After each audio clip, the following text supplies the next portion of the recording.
علماء بتاتے ہیں جیسے ایک آدمی شکار کرتا ہے پرندے کو، اور وہ شکار پر حملہ کرنے کے بعد وہ پرندے پر پھیلا کر آ کر مارنے والے کے سامنے پڑے ہو جاتے ہیں، ایسے ماں باپ کے سامنے ہم پڑے ہو جاتے ہیں۔ وَلَا تَنْهَرْهُمَا وَقُلْ لَهُمَا قَوْلًا كَرِيمًا، اللہ نے فرمایا وَلَا تَنْهَرْهُمَا، جھڑک کر نہ بات کریں۔ ہم اپنے دل سے یا تنہائی میں بیٹھ کر ذرا سوچیں کہ وَلَا تَنْهَرْهُمَا پر ہم عمل کرتے کہ نہ کرتے، ماں باپ کو ہم جھڑک کر بات کرتے کہ نہ کرتے۔ دیکھ لو ہماری جوانی اور خون کی تازگی میں ہم اپنے ماں باپ پر قابو پاتے ہیں۔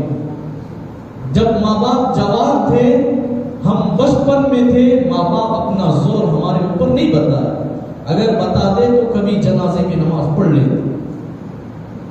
ماں باپ ہمارے اوپر کبھی اپنا زور اور طاقت نہیں بتائے، تو ہماری کیا ضرورت ہے کہ ہماری طاقت ہونے پر اب ماں باپ کی کمزوری آ گئی، ہمارے اپنے طاقت ان کے سامنے بتانا۔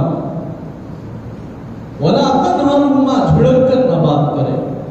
وَقُلْ لَهُمَا قَوْلًا كَرِيمًا، ہم اپنے ماں باپ کے ساتھ مرے ہوئے پرندے اور حاصل کیا ہوا پرندہ، شکار کیا ہوا پرندے کی طرح آ کر ماں باپ کے سامنے پڑ جائے۔